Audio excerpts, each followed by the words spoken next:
What is up, YouTube? My Cowboys family here, bringing you guys the latest update on our very own Dallas Cowboys. And of course, as always, thank you so much for joining us here tonight as we wrap up our week here. Touch on a few, last minute Dallas Cowboy news that maybe we were or were not expecting. Yeah, right? Recapping the last 2 days since we were off yesterday. And of course, crowning some champions. Some new ones, some old ones, some repeats. And the cherry on top. We'll see. Of course, at the end of the stream, guys, we'll be doing a special star and over everything raffle. So yeah, guys, the big day for those that are in the membership side of things, in the navy blue, silver too. That's great. You guys are fantastic in there, but we also got that star and over everything level raffle. And they have their special perks, right? And that's yeah. And those two groups get everybody in those in that level, in the star level or over everything level, are in this raffle tonight, which we do monthly. We'll explain more on that later on in the chat. Of course, stay tuned for that. And as we roll in tonight, guys, of course, take a second, hit like, subscribe, hit that notification bell. You can follow us anywhere and everywhere at MyCowboysFamily. Of course, hop in the Discord link for that's in the description box down below. And let's go ahead and shout out our current champions and, see if they're going to be handing off the torch to anybody here shortly. Thank you very much, sponsor of the week, back to back. Like our 90s Cowboys, McLovin. Yeah, this guy's been dominating it here and After Dark on the After Dark session. So much love to McLovin, even though he is a Miami Dolphin fan. Appreciate him. Sponsor of the week. Also, as you can see above there, the Cash App King. King of the Cash App, but not 1 week, not 2 weeks, 3 straight weeks in a row. So there's a little McLovin takeover here on the main 2 parts of our board. So appreciate you, McLovin, who, by the way, you asked about who might be taking these boards, right? Who's taking the Cash App? Who's taking the Sponsor of the Week? Right now, the leader. As we finalize the winner tonight, we'll see who takes the crown. But McLovin is in the lead on both of those. Ooh. So he may be going for 3 in a row as a Sponsor of the Week and a whole month of domination as the Cash App King. We also got Jason Renfro repping that stream boss with 86 points. Much love to him. And extra special love to Skeptical Fan, the man staying skeptical. He is the gifting membership champion. Much love. After like a 3-week battle, he's got the crown and he's also got the lead. He's got 4 gifted memberships so far this week, while Jason Renfro has 2. So that's a battle right there. Could come down to the wire. If nothing's dropped by Skeptical, Jason drops 3. Jason's the champion as far as the membership gifting king. So we'll see what happens on all these boards tonight and more as we break down the Cowboy news, info, and updates, and, of course, discuss some of the most important things about our Cowboys with you guys in the chat. Now, there's a lot of ways to drop the love in the house here. Again, if I'm going to shout out some people, let me start out with those that dropped the love over the last 2 nights or so here. And I'm talking about After Dark or, when the stream was over, before a stream, after a stream. Much love, first and foremost, to Andy Potched. Ooh. Much love to him. Back in that star level membership. You have SCO917, who dropped a little, sprinkled it over the last couple of days in the After Dark sessions. Same thing with Smokey and also McLovin, who adds to his lead. So appreciate you guys. Also, by the way, Jason Renfro dropping a $2.12 Cash App and a $1.04 Cash App pre-stream. Go Cowboys. Much love to Jason Renfro, as he's also creeping up this overall board as it sits right now. So, and of course, he's the stream boss, hanging in there with 86. Is that Schoonmaker? That's Schoonmaker points. So there's a lot of ways to drop the love, guys. You can go super chat. You can do the thanks. You can jump in the membership like Jason. I mean, like you had Andy Potched. I know Skeptical Fan is on the brink of being back in the membership on the star level. You can also gift memberships as well. But there's 4 ways you can drop the love to try to take the crown from McLovin. You have, of course, the Cash App money sign My Cowboys Family, the Venmo at My-Cowboys-Family, the regular PayPal link, and last but not least, the Streamlabs link lets your comment show up on screen just like a super chat. That's right. And that's the way to go after McLovin and the Cash App side of things. It also applies to the overall board. And also, guys, tonight's, again, like we said it earlier, is a special night. Every month, once a month, we do our star level and over everything level membership monthly jersey raffle. Again, McLovin, may be in this next month. I'll explain what I mean in a minute. But anybody who's in it, it's basically like about 30 or 40 jerseys or players to choose from the Cowboys, old school and new school, sewn and stitched, a lot of different styles. But there's also, pretty much every team available and basically every sport available too if you wanted something outside of football. So a lot of ways to do the thing when it comes to the membership side of things, the extra perks and the star and over every. And there's other perks to that of those levels, of course. But this is another one of those nice bigger perks where we're going to raffle off a jersey tonight of your choice, not the one we're giving you, the one you want if you're in the star and over everything level memberships. And next month, by the way, when we do the March one at the end of the month, we're going to also start something new here where the sponsor of the week and other weekly winners on these boards get put into this monthly raffle as well. It means you don't have to be necessarily a star and over everything level member, but the only way you get on there is if you like the sponsor of the week or that kind of stuff. So again, just another way to get people more involved if they want to get in this membership. But it's very few in this group. I think there's like 8 or 9 people in this. So it's a very elite level. Very exclusive club. So yes, we'll do that later tonight. And of course, March, switching it up a little bit different. Like you see in there, the weekly winners getting a bonus entry. Anyways, we got to shout out the man who kicked this thing off here live and in full effect tonight, Jason Renfro, who re-established himself fully loaded on that Stream Boss with 100 points. Why? Because he dropped a $14 holler. What did Jason Renfro have to say as he is continuously going up this board? Big, huge, giant. Go Cowboys. And like always, go Cowboys. Go Cowboys. You know what? I know what you mean. Appreciate you. Much love, y'all. I'll leave the extra large Go Cowboys to Mr. MCF since he has the extra lung space to, For now. I will say this with Jason Renfro, who, again, we shout out everybody in here as well every night in the star and over everything level membership. But with that drop right there, believe it or not, Jason Renfro, who was teetering at the top, just past Seabass, just made another little jump here, guys, and jumped in front of everybody here. And I think he's currently in. Let me just double check that. He's in 3rd place, I think. No, he's in 4th place right now. Jason Renfro with that $14 holler, moving up the board. I think he's a little bit away from the next spot. Maybe another $14 drop or something like that, estimated here to go into 3rd place. But he is moving on up. We'll see what happens there. Much love, Jason Renfro. Smokey, by the way, first, of course, is McLovin right now. Deadfool in 2nd. Sko 971 in 3rd. Jason in 4th. Smokey in 5th. A. Lavelle in 6th. Seabass in 7th. And on and on and on. So thank you all, by the way. Anyway, I just wanted to say that. As we get ready to go on to this thing, baby, and continue, let's do the shout-outs of all the star and over everything level members here. Of course. As we do in the nightly. Thank you very much to Skeptical Fan, Jason Renfro, Lincoln Kane, Andy Potched, Mary Alvarez, Marissa Sparkle, Dwayne Broussard, The Lunatic, and over everything, Seabass. Yeah, we'll be hearing from him very soon, twice in March. So much love to the Over Everything crew, which is him, Seabass, and the rest of the star level members. All these names you heard will be in the raffle tonight for one of these fantastic jerseys. Now let's do the shout outs and get going in our news, info, and updates for tonight. Closing down the week and also getting some very important weekend information that we got to pass along here about Tyron Smith and Dak Prescott. So, yes, shout out to Matt Batten. We have Stephen White in the house. Ken, please. Hopefully I said that right. Chris Davis, much love to you. Brandon J, 2024, who, by the way, I think is going to show up on the screen here. Oh, in just a minute. There it is. Perfect timing there with his $5 holler. Thank you so much, Brandon. So you're saying he put 5 on it? Yes, I did. Bringing Jason Renfro down to 95 points. You know what he said? Hit me. Tyron Smith signs with the Chiefs, and then I get to see him retire with the ring.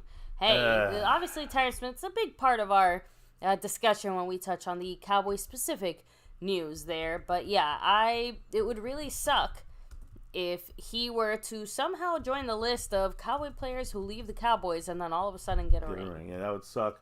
And again, we've actually talked about the Chiefs being one of the top options for him outside of Dallas. If he goes somewhere else, and it sounds like he will be going somewhere else. We'll talk about it, though. It's not necessarily he's gone yet. I want to discuss it first with you guys. But yes, Brandon J, 2024. If he goes to the Chiefs, he might have a better chance there, maybe, Either way, I don't care about the player. I care about the team, and that's why I want him to win with the Cowboys, not do a DeMarcus Ware somewhere else. You know what I mean? I agree. So hold on, much love, Brandon. No, sorry. I thought we were back to the shout-outs. Back to the shout-outs. But yeah, Rolando Rodriguez in the house all the way from South Texas. Let me roll back. Dwayne Broussard, the top dog himself. Hell yeah. Of course. Jason Renfro, much love to the man. We have El Cool here representing. Scorpio in the house, what's up? Antoine Scott, much love to you. Rolling it back a little bit more here. I want to make sure I don't miss anybody. Double R, salute to you and yours as well. Roland White, hello and hi. 12th man off grid, what's up? MCF After Dark. In the house? Really? Oh, Freedom First. Hey, look at you. You were first today. Good for you.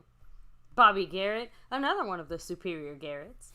Let me see. I think that's everybody here so far. As more people trickle in, I'll always give them their shout out. So, baby, let's go ahead.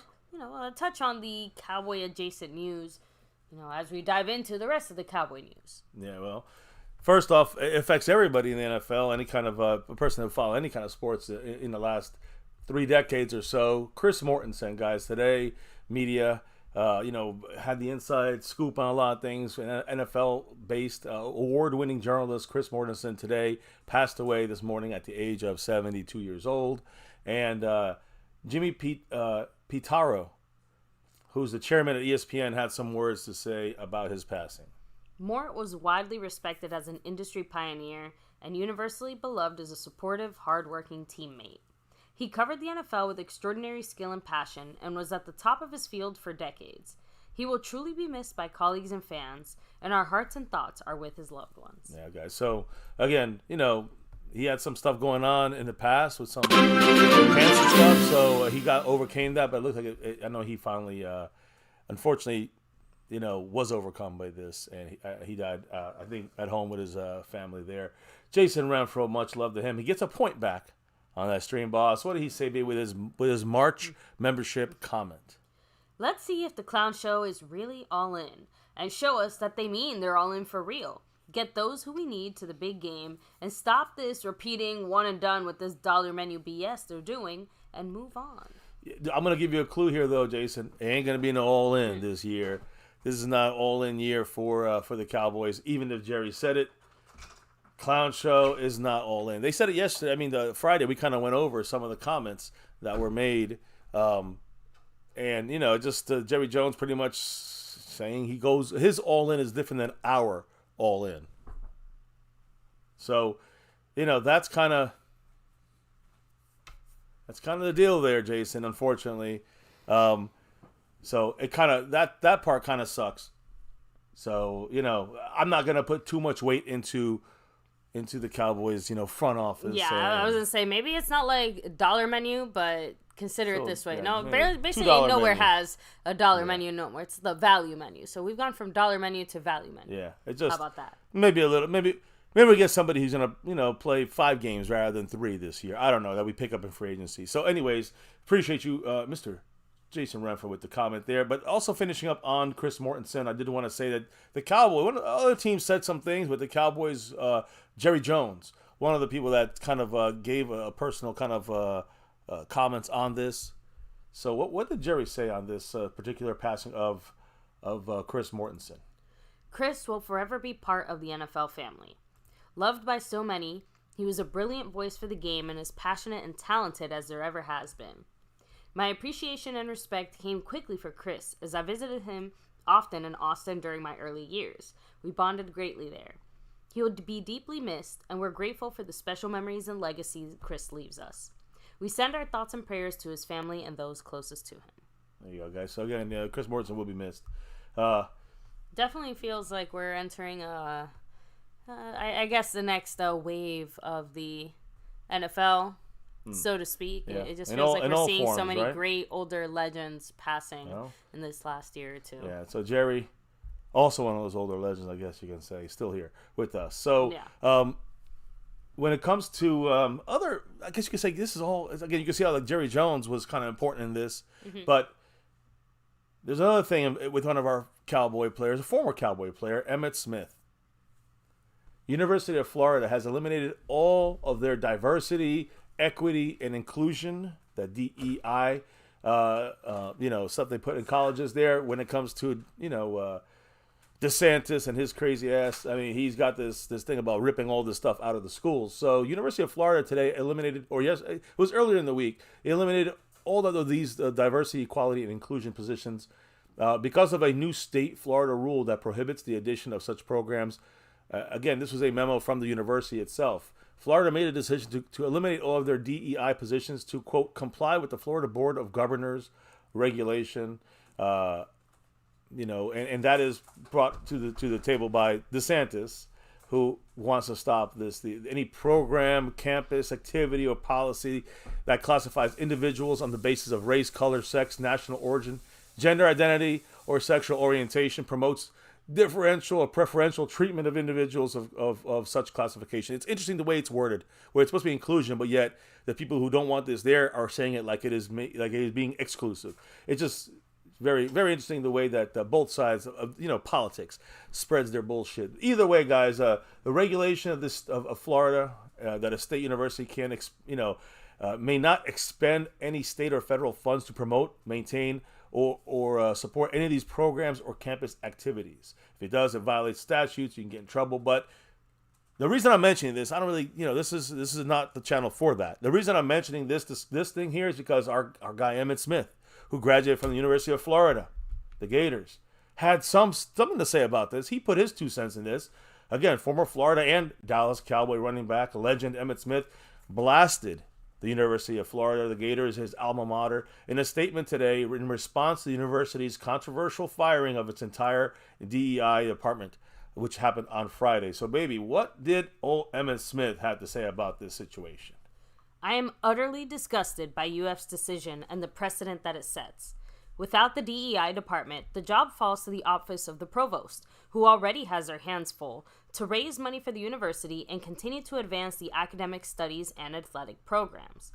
We cannot continue to believe and trust that a team of leaders all made up of the same background will make the right decision when it comes to equality and diversity. History has already proven that is not the case.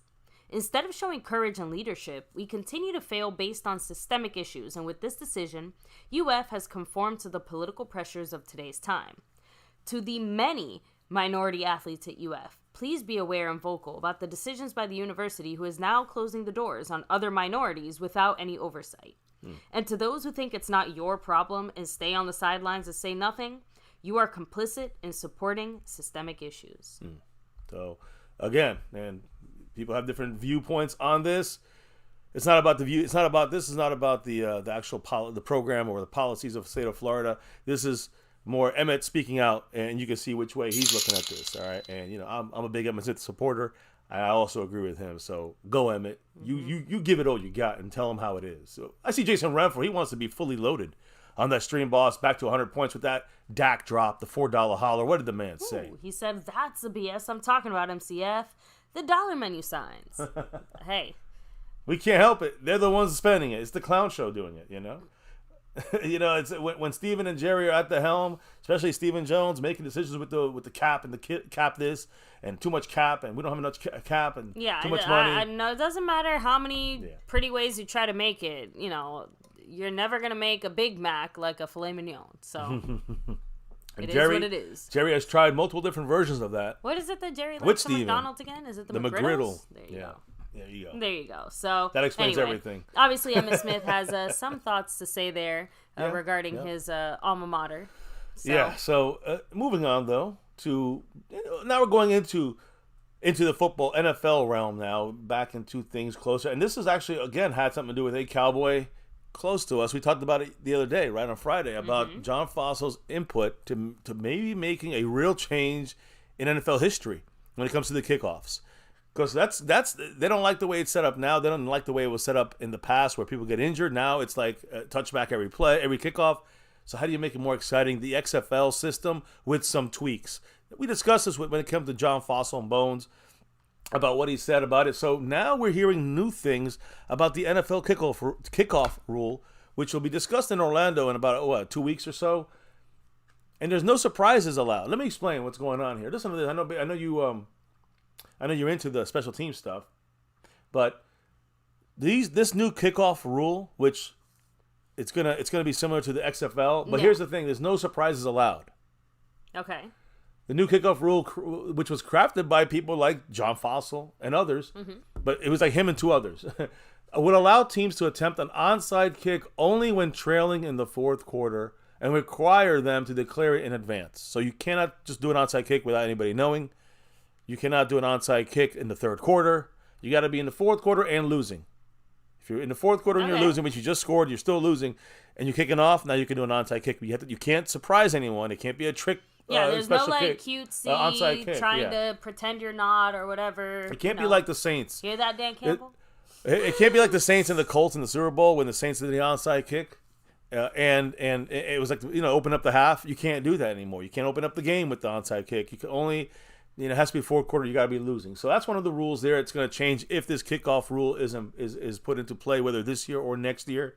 But if the kickoff team decides or declares that they're going to attempt an onside kick, they can use that unbalanced formation. Remember, you're not allowed to do that nowadays. It has to be 5 and 5 on each side. Because they don't want to it's something about basically you're running into too many people and it's creating, you can have 6 on 5, let's say, a bigger collision, more people hitting more people getting hurt. Right. So just more collisions, more possible brain injury stuff. So they're allowing it, though, for minimal situation in the sense of onside kicks in the fourth quarter when you're losing. You have to declare it's an onside kick, and now you can use 6 on one side instead of just a 5 and 5. It could be 6 and 4. Which raises the odds of recovering the ball. This is a fact.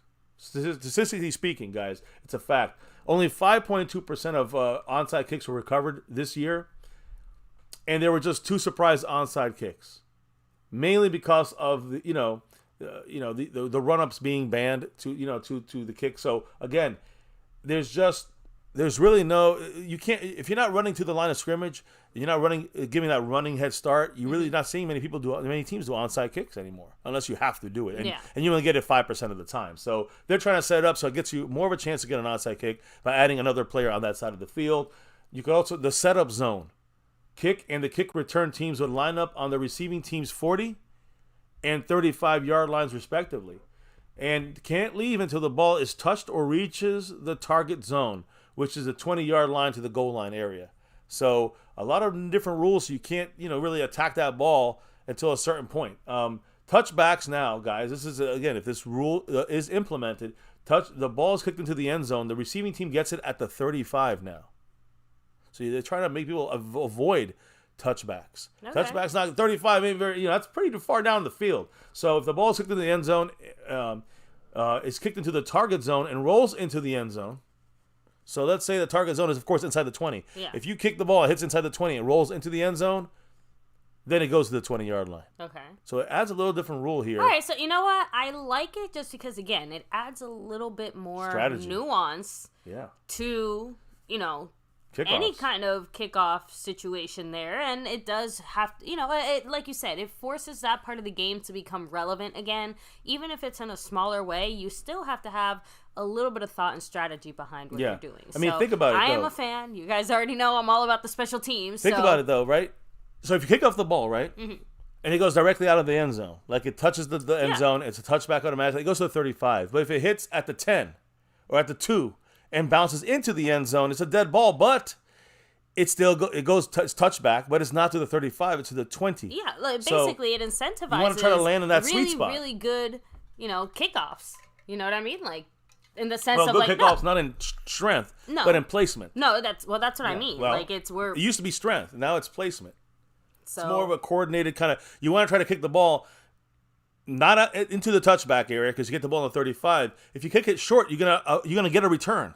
And if you kick it short and it bounces in, it goes to the 20. That would hurt the receiving team. So the receiving team is going to want to. It gives it an urge for the receiving team to take the ball out. It gives an urge for the kickoff team to kick the ball not out of bounds, out of the end zone, and it inspires more returns and makes it that part of the game much more important, much more significant. It's too bad that there isn't some kind of stat or something that some great football nerds out there could start crunching some numbers just to see, hey, just based on this past season, if we had applied these rules to this past season, what would that have looked like in the sense of if it would have been, everybody would have been at the 35-yard line, baby, because 90% of the freaking kicks went out of the end zone. Out of the back, That's the rule. You can't compare that. You can't do that. What you can do, and I think Fossil kind of did that, was take the XFL kickoffs and kind of use that as a grade, and he did that for 2 years. So obviously, whatever he did is working. So as I continue from this, guys, the hope is for all these parties that are involved in this new rule, would make the kickoff exciting again. It would eliminate the speed and space that might result in higher injury rates. while incentivizing teams to put the ball in play. That means kickoff and also return team. So a vote about this rule it could come as early as, well, expected to come at the NFL annual meeting. I said March 13th or 17th. It's March 24th, 25th, 26th, and 27th. So keep your eyes out for that. At the end of next month, at the end of this month, at the end of March, you can see the change happening. And we'll go into more of the rules then, but at least you guys have an idea what the new rule may entail. And even if it don't pass this year, it might pass next year. And I think it will eventually pass. So, you love the rule. Any thoughts of that in the chat about that rule? Let me see. Scorpio did say most injuries happen on kickoff, so I guess they're making changes. Yeah, they already made changes. So there's basically, the last 2 years the last couple of years, there's been no injuries on kickoffs because there's hardly been kickoffs. Yep. That return, kickoff returns. They're trying to get the returns going without the impact. That's what some of the deal is there. But also they want to make the returns. You can't be running towards the ball. Like you don't have that same explosiveness to start the kickoff. So you don't have the. You're not going as fast down the field, so the collisions are not as big. That's partially the reason for having the rule change. But then, incentivizing it to going out of the end zone means there's no kickoffs anymore. Mike Aldana throwing out there, by the way, sounds like the same thing with the eligible receiver rule, except that this pertains to special teams. I mean, when it comes to the eligible receiver has to call himself in the game. I'm not sure what he means. I think that's what he means as far as that part of it. When it comes to you can't have any kind of trickery. You have to make it clearly known, like this is what we're doing, this is what we're gonna do. Only in the fourth quarter. It's illegal to do an onside kick. It would be if this rule passes. It would be illegal to do an onside kick any other time than in the fourth quarter when you're losing the game. When you're losing. Okay. That's it. There's no other. You have to tell them you're doing the onside kick. But I guess when. The other thing is more checking in, I mean, let's be real. It's not like anyone's really doing onside kicks in any other situations, really. You know what I mean? They've been done before in like surprising situations in the Super Bowls and that kind of thing. So yeah, but I know, but I'm not in disagreement with that part of the rule. You know what I mean? Like I don't think removing that kind of surprise element is really going to change anything because, like I said, it's very, very, very, very, very few teams that would even think to attempt something like that. So, yeah, I agree. Again, I think what he was saying is kind of what you're saying is basically the trickery part. Yeah, like Mike said, you can't do the play without saying first. Right. There isn't any trickery to the actual trying to disguise the play itself. You have to make it known that's the play you're going to run. Yeah. So, yep. So we're on the same page again. This is only important if it passes. And that's going to be at the end of March. So we'll see what happens at the end of this month, if it passes or not. And then we can talk more about that kickoff rule. If not, it's going to be every kickoff's going to go in the end zone. And if it does change, guess who holds the record for all time? It's going to be Brandon Aubrey with the most touchbacks in the season because of this year. So now, player-wise, free agency and that kind of thing out there, other teams. Mike Evans. I know it's a guy that a lot of guys want to see him here in Dallas. I don't see him being in Dallas. You can't even, the Joneses were not going to pay for it. And they're not going to pay for Mike Evans. They're not going to pay him the money he's asking for. Also, they're going to say, we got enough receivers already. We got, Tolbert. He's the guy. So that's what the Joneses are going to say. Either way, Mike Evans' agent spoke, kind of behind the scenes to some people while at the Combine. And basically, Mike Evans wants to play with an elite quarterback in an offense that will showcase him. Okay. And be paid like a top receiver. He doesn't want to play with a rookie quarterback. Winning a Super Bowl is the key priority. He's already expected to draw interest from several teams. A lot of people are going to say, well, what the Cowboys? The Dak haters are going to say, we don't have an elite quarterback. Well, he would play with Dak Prescott. That would be an elite quarterback for this day and age. Yeah, he would definitely consider that as one of the places he would like. And so, again, that's the only thing that fits, though. Because the other thing that don't fit, guys, is that he's not going to play in an offense that showcases him. This is CeeDee Lamb's receiving offense, right? He's not going to be paid like our top receiver. Mm-hmm. That's CeeDee Lamb, right? So Mike Evans is not a Cowboy. He's not going to be a Cowboy. I'm just telling you that because that's what he wants, and we don't got what he wants. Yeah, sounds like he's a much better fit for a team that's looking for a number one or a number two that's going to feature heavily. With a quarterback that can. I would say number one is what he wants because I know that's what he wants. The reason I say number 1 and 2 is just because I could still see him on a team that has let's say you remember how we drafted. You know what I mean? Like they have a young guy kind of maybe ready, that they want to be their number one, kind of maybe a number two. You get what I mean? Like, Evans can go in as the number one, but whoever that young guy is, is definitely not just going to go away. Yeah. Anyway, sorry. Yeah. I'm overthinking it, I think. Either way, all I care about is he a Cowboy? He ain't going to be a Cowboy. Not with those wants and needs that he has. Now, another guy we've talked about here, defensive tackle, nose tackle, interior defensive tackle, Christian Wilkins, who from the Dolphins, who is playing great, right? But we talked about his salary, his hit this free agency is going to be huge.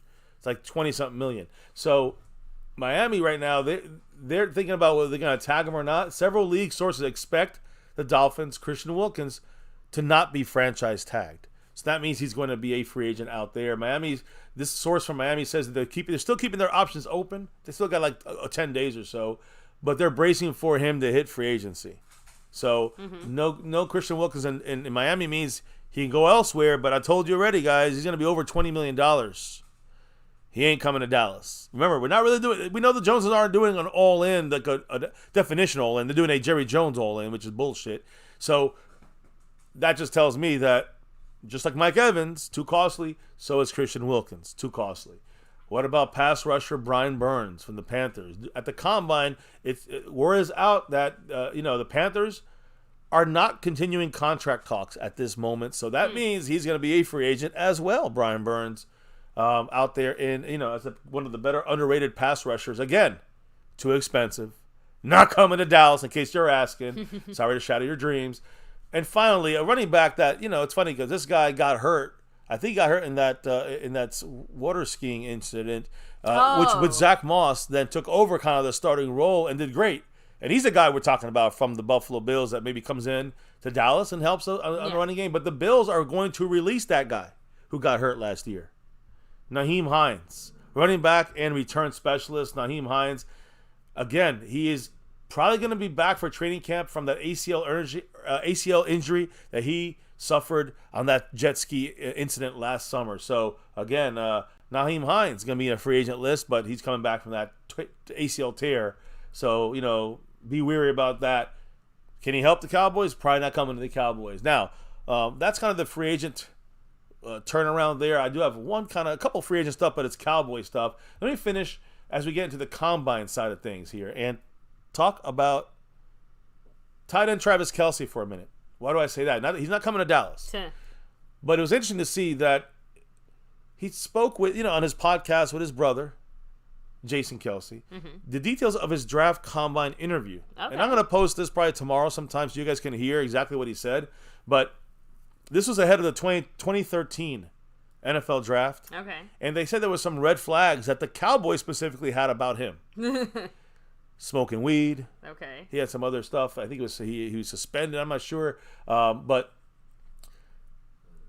Kelce basically when the Cowboys went up and asked him, hey, what's the deal with the weed? What's the deal with this? What's the deal with that? The immaturity. When they asked him all these questions, he said, then I'm not the guy you want. I'm not the guy you don't want to draft me. If that's what you're worried about. Because I'm done with all that. Like I said it already, but if you're going to keep asking me, then you don't want me.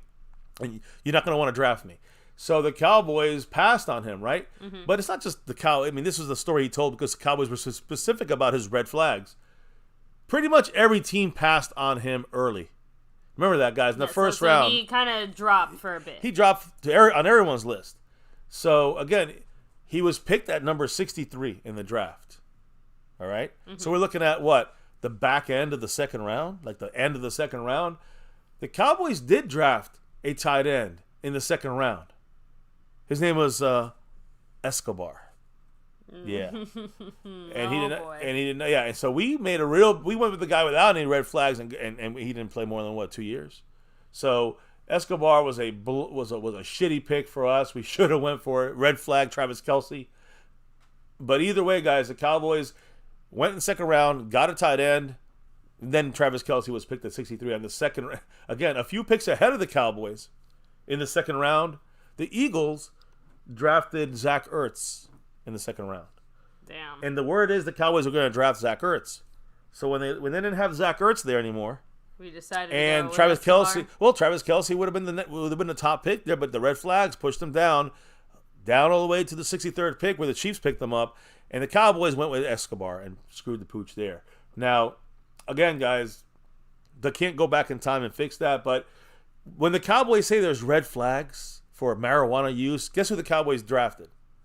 Guys like Randy Gregory and many, many others that had red flags.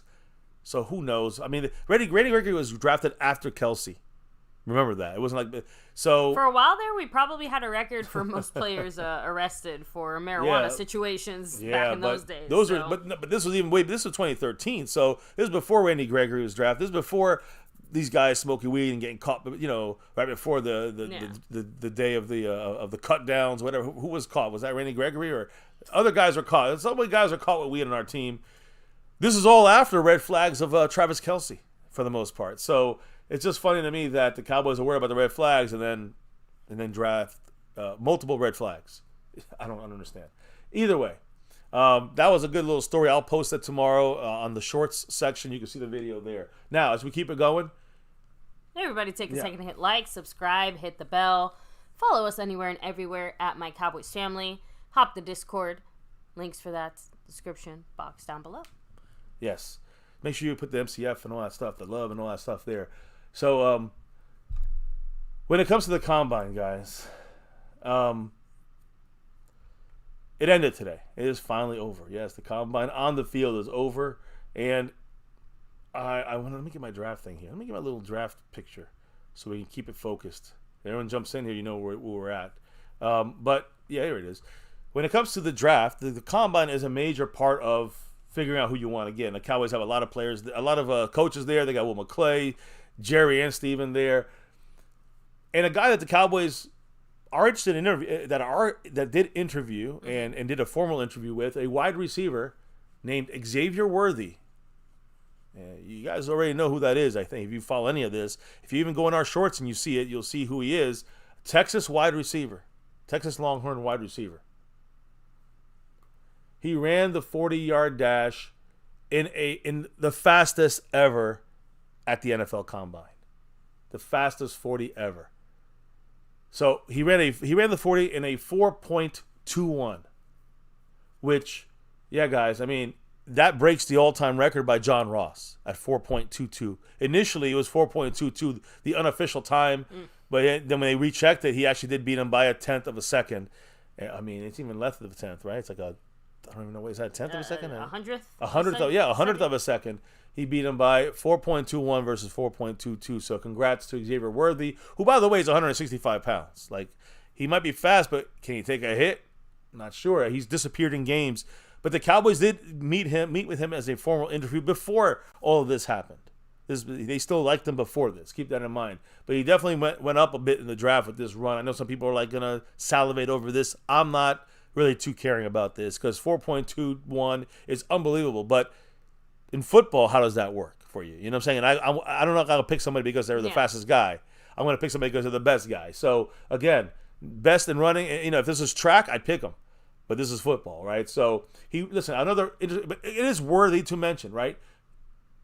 Xavier Worthy. He reached a top speed of 24.41 miles per hour during his 40-yard dash. That's the fastest speed of any player at this year's Combine. That's 24, basically 24 and a half miles per hour he was running, top speed. And that is crazy fast. So another little crazy note about this is that Xavier Worthy, who ran this NFL Combine 40-yard dash in 4.21 seconds, Usain Bolt, guys, he had to run it as for fun, right?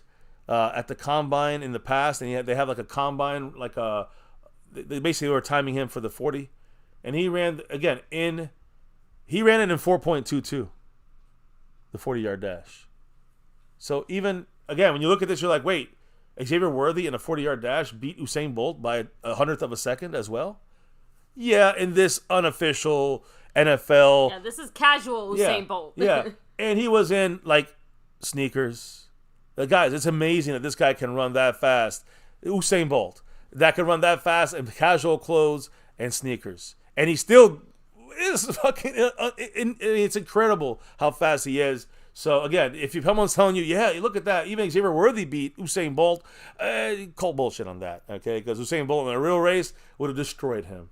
Destroyed him. So, and that's crazy to say when someone runs a 4.21. But that's one of the parts. That's one of the parts of the NFL combine that I had to mention. But let me also finish mentioning today, as they wrapped up things, there was offensive linemen yesterday involved and special teams today involved. But mainly we're going to talk about offensive linemen. And there's a reason for that, because that's the main part of our show.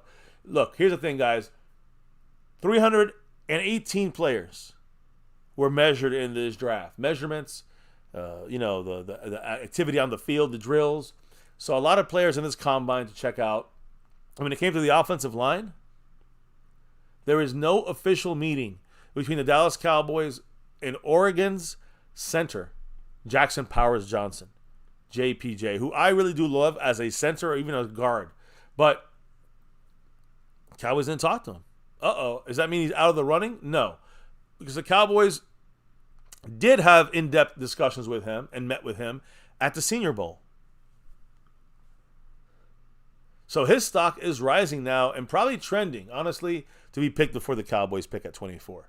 So I do not see the Cowboys even looking really at Jackson Powers Johnson, because they know he probably won't get to us, but the Cowboys still like him even if they haven't talked to them at the Combine. Now, yeah, don't be surprised. Like, if we were to somehow get a peek at our Cowboys draft board, he absolutely would still be one of the guys towards the top.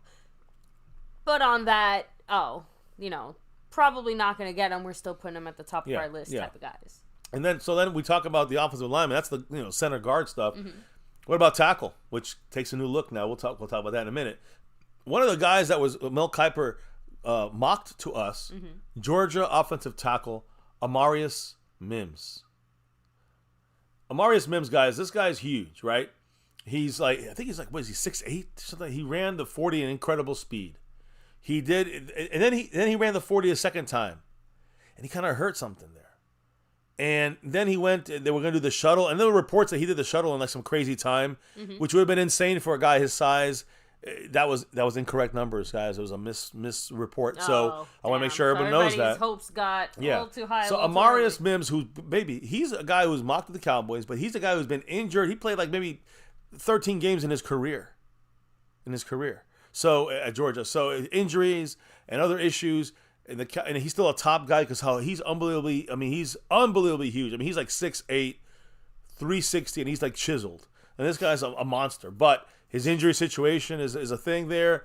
And then today, guys, after that second 40 he tried to run, pulled up, and he said he's dealing with a right hamstring injury. Damn. So again, he turned in a 25.5-inch vertical jump and a 9'3" broad jump. Okay, these are offensive linemen. Here, all right? And so he's just turning heads there, and then this happened. Something that's happened to him his whole career. So I would not draft this guy, even if Mel Kiper said, I would not draft Amarius Mims, even if he is, a number, like he's like Tyron Smith, but bigger. I was just about to say, we're seeing bigger players become even more athletic, which, like you said, it's insane thinking of someone that big moving in that way. I mean, but unfortunately, it seems like a little side effect of that is you're seeing guys like this end up with more of these types of injuries. And a separate discussion, which I don't think you have anything on this specifically, but I've seen so much of it recently, and it reminds me of something that also kind of a side comment from work, but it just a lot of complaints about this kind of younger, newer generation of players. The opt-out generation, the choosing not to participate generation, because a lot of NFL players, especially top prospects, are just basically opting out of combines and pro days and all of these things.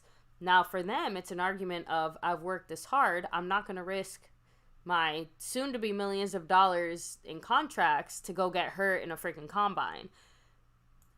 I think that is a valid argument, but it does mean that we are seeing less and less of these guys kind of perform. Now, the flip side of that is now you have all these kind of more on the, the guys that have a little something more to fight for. They get to go out there, showcase themselves, showcase their skills, and now maybe increase their draft capital. Someone who was going to be a late first-round pick now goes in the middle of the first round, heck, maybe even top 15. So I'm just, some of the things you said there just kind of triggered that, just because I'm like, man, we really thought that our three-name buddy was going to be available. JPJ. Yeah.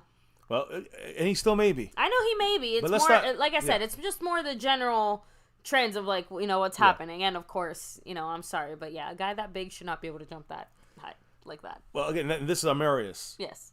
So he's you guys specified there's two different guys we're talking about. So I know. That's why I didn't want anybody to get, because it sounded like you were still talking about JPJ. No.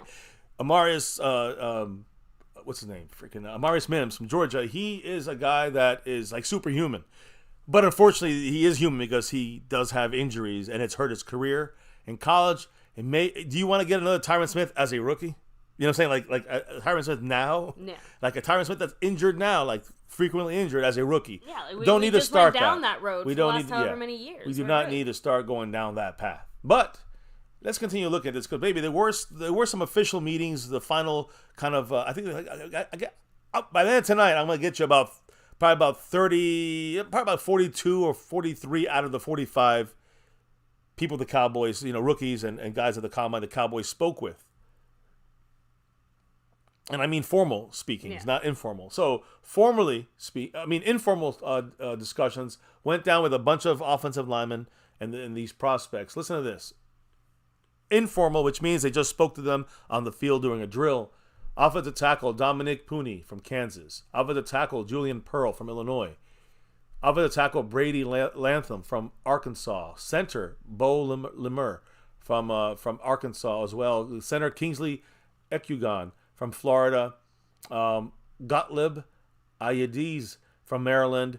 Javion Cohen, guard from Miami. Offensive tackle Delmar Gaze from Maryland. Tanner Bortolini, he's a center from Wisconsin. And offensive tackle Josiah Ezurum from Eastern Kentucky. All these guys were informal interviews, and you can tell we had 6 offensive tackles, 1 guard, and 3 centers. So obviously a center, you see center and tackle. That seems to be where the Cowboys are kind of leaning into. But then let's look at the formal interviews. Okay. All right, formal interviews here. Zach Frazier from West Virginia. All right, he's a center. An offensive lineman is more of a center guard kind of guy. Graham Barton, which we talked about here. Formal interview. Very good player from Duke. And after that, every single other player, the other 9 players, all offensive tackles. So I'm sensing a trend here, a pattern. Amarius Mims from Georgia. J.C. Lantham from Alabama. Jordan Morgan from Arizona. Isaiah Adams from Illinois. Blake Fisher from Notre Dame. Troy Fatunanu from Washington, who's very good, by the way, as well on this list here. Christian Jones from Texas. Tyler Guyton from Oklahoma, who I heard was a disappointment. And then Talisi Fuaga from Oregon State.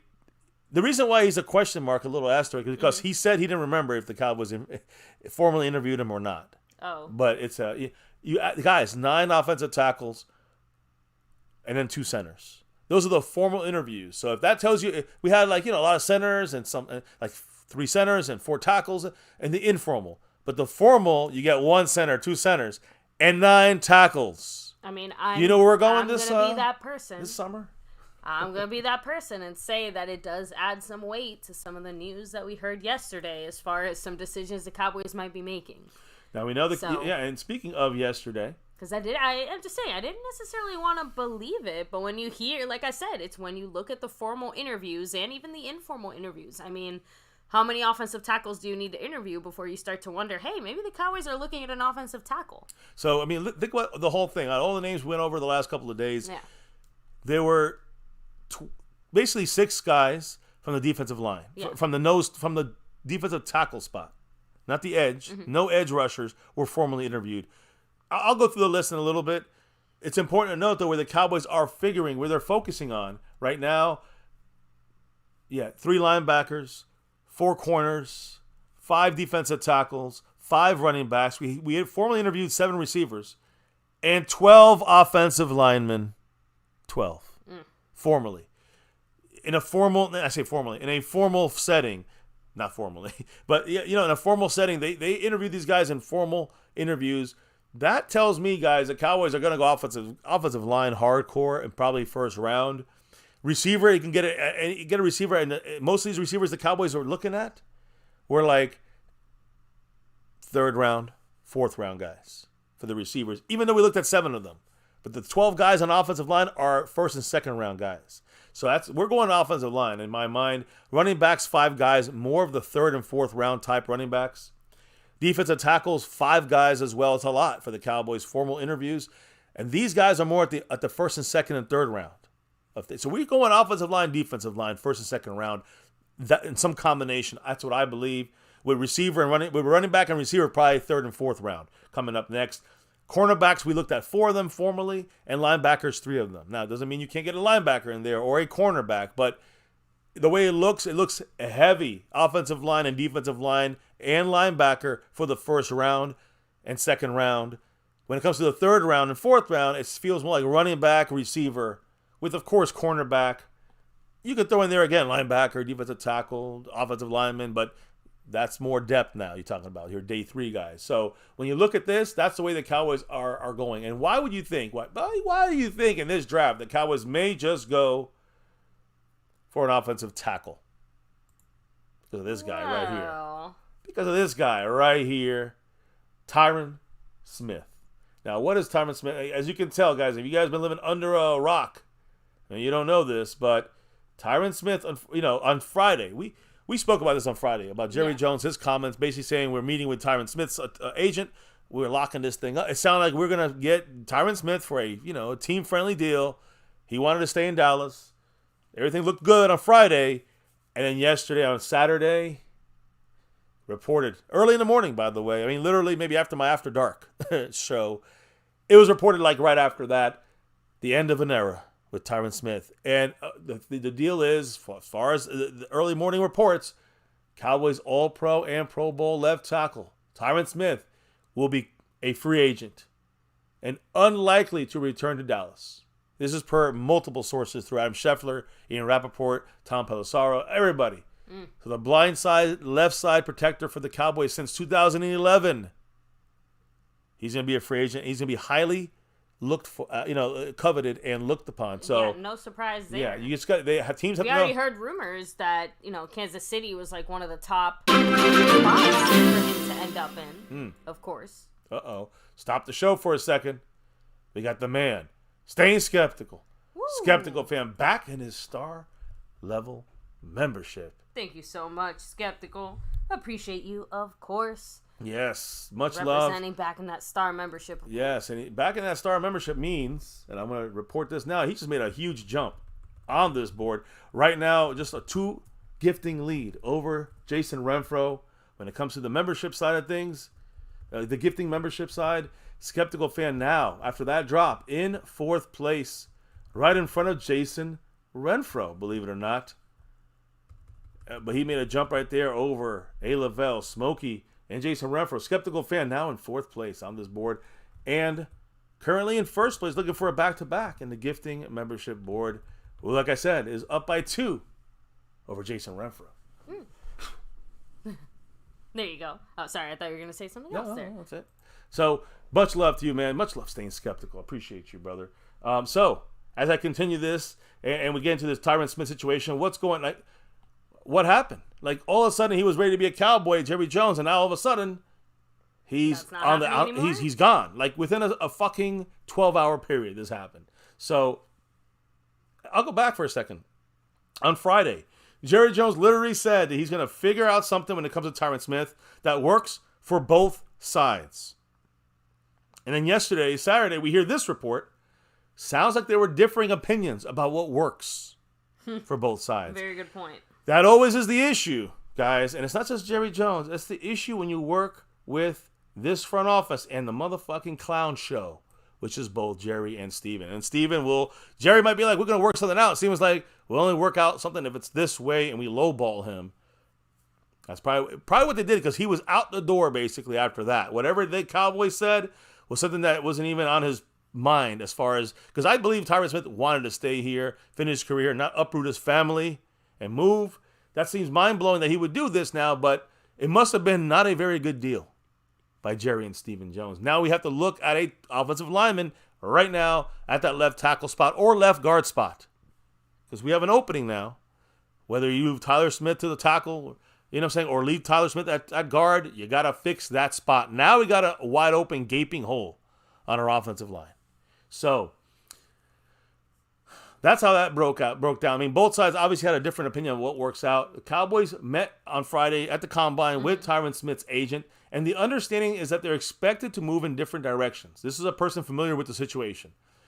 The 8-time Pro Bowler in Tyron Smith, all right, spent the first 13 seasons of his NFL career in Dallas, drafted by the Cowboys, now going to be a free agent, officially will be a free agent on March 13th.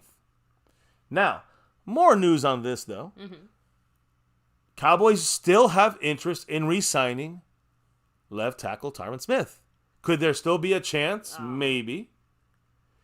At the Combine, it became clear that there's issues, and they're far away at getting to a middle ground here. But there is still time. There's time, and there's also, which teams are going to pay him that much money to be injured for if they overuse him in practices, and they don't know how to use him even, I would say. So maybe it's something he's figuring when he goes to a team, he's going to say, listen, this is the way it has to be. I need this kind of game plan for me to be healthy the whole year. It could also just be something as simple as, again, maybe Dallas is obviously lowballing him, but maybe other teins, while they might lowball him, they might still offer him more than what he would have gotten in Dallas, Like I don't know. I know he definitely will. He definitely get more than. I don't know if he thinks he's going to get more than that much more than he's going to get in Dallas. That's going to be something to watch, because if he doesn't get a lot more than he thought, and it's about the same as Dallas, he may want to stay in Dallas, even if it's a $2 million difference. I know, because that's how he have to uproot his family. He's going to pay state taxes. It sounds like the Cowboys were maybe banking on that though, and came with an insulting offer, an insultingly low offer. That's what this motherfucker Stephen Jones always does. Oh, and again, we could say the players this, the players that. It's these fucking owners, and Stephen Jones specifically, that has an issue with negotiations. It's obvious. The worst guy, worse than Jerry, is this guy, Stephen Jones. So right now, whether you agree or disagree, we have to move on from Tyron Smith. I know this. I don't mind drafting an offensive lineman with or without Tyron Smith. The fact that we're forcing this to get to this point when you have a guy like Tyron Smith who can work with the team for a good deal, and we can keep him healthy most of the year, you keep this guy, and you let the backup get a little fine-tunage, Whoever it's going to be, the guy taking over at tackle or the guy taking over at guard. Now, you got to make the decision now, and without even, you got to make it and hope for the best in a very short amount of time. To me, it's not good management, GMing, whatever you call it. It's just not good overall. So, look, let me finish with this here, because the Cowboys do have interest in Tyron Smith still. Okay. But at the Combine, after this Combine, it is clear that both sides, the biggest part about the issue, it sounds like it's financial. The Cowboys probably said $5 million. And he's like, I want 10. Like, 10 is still a good deal for Tyron Smith. The Cowboys said 5, and he said, fuck you, Jerry and Steven. So the Cowboys, according to, even after all of this, the Cowboys are still not ruling out a reunion. But it would require a major issue to get fixed. And I'm assuming that's the money. So there you go. The cap and the all-in boys are, they say they're going to go all in with different guys this year. Well, there you go. We just went all in with a different guy. We're going all in because Jerry said it's all in. And we're going with a different guy because we don't have Tyron Smith back. So I think two poor moves by the front office there. Not going all in a real way, and also letting one of your guys that you know how to manage throughout a year. And when he's in there, he's one of the best guys out there. Well, no more. That's gone. Like I said, something about this feels very disconnected, which is why, again, just based off of previous history, how do you take a guy who has basically done everything but play for free, pretty much every year, in the sense of he's always been willing to play, to work ball, with the Cowboys, has made it extremely clear several times that he doesn't see himself playing with any other team within this organization, has deep ties to Dallas. No, in the sense of, he's been asked before, and he's always said, I want to retire a Cowboy. I can't see myself playing for another team. A couple of years ago, remember, he was almost going to the Jets for a trade, right? So I'm just trying to say that it's not saying it isn't possible, just saying that something about it doesn't seem to track. But based on the previous history of this team, we have seen them lowball players over and over again. Over and over again. You know what? And lowball them right out of Dallas, too. I can understand that, at least from the Cowboys front office perspective, they just see this as a negotiation tactic. Why would you start with, a low price when you can start even lower and basically, negotiate and work your way up from there. So while maybe the first offer was insulting, they're kind of going into it expecting that there's going to be some haggling, that price will go up. So I don't know. We'll see. But I'm assuming that they would have worked with some haggling. The thing is, Tyron Smith said, and his agent said, fuck you, we're done. So Tyron Smith, unlikely to play his 14th year for the Cowboys. But like I said, guys, I want to reiterate this. Mm-hmm. Whether you agree with Tyron Smith being here or not, you think he's too old or not, the point is, the door is not entirely closed on a return. It's all pending, and it's kind of what you were saying, it's all pending on how the free agent market shakes out. Remember, guys, he might not get as much as he thinks he's going to get. I'm curious to know. I'm actually now curious to know, what is Tyron Smith going to get on the open market as a free agent, given his need not to practice, and likely cannot play an entire NFL season? Yeah. How is he going to get paid a lot more than whatever the Cowboys are lowballing him with? So to me, it's going to be interesting to see where that goes. Does he really want to move his family at this point of his career and his life? I'm surprised he will. Maybe he's doing some negotiation here. Who knows, right? Either way, I've seen so many negotiations, and I know other people have said this as well. A lot of negotiations with the Cowboys. You said it. I said it. We see how these things play out. All right.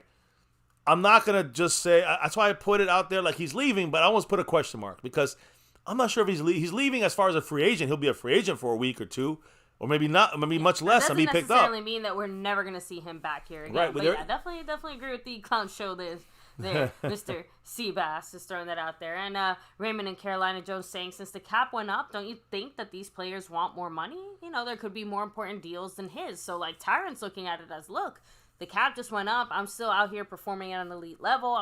I just played the most games I played ever before, and you're going to sit here and tell me I got to take a huge pay cut or something?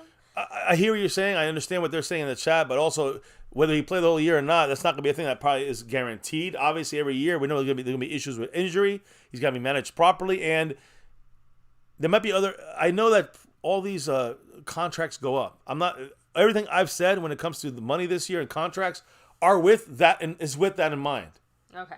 But you can't just assume that every contract is going to be just like too much for us now because everyone's contracts are going up. That's not the case. Because contracts are going down when it comes to the running back position. So you got to look at the actual position, situation. Right now there's a lot of the market's not just going up for everybody. The market is saturated with running backs that are good and not going to get paid over $10 million. I'm just saying that 2 years ago they were all getting 12 and up. So you got to look at the position, the situation in free agency and the draft to gauge the actual market value for this. So again, Tyron Smith, for a guy like him, I don't know if he's going to get over $10 million somewhere else. We'll have to wait and see. The Cowboys probably said $2 million because you're a veteran, and he said, fuck you, and I don't blame him. So anyways, the point is this. A lot of negotiations play out this way, guys. Dak went at it the first time. Remember what happened?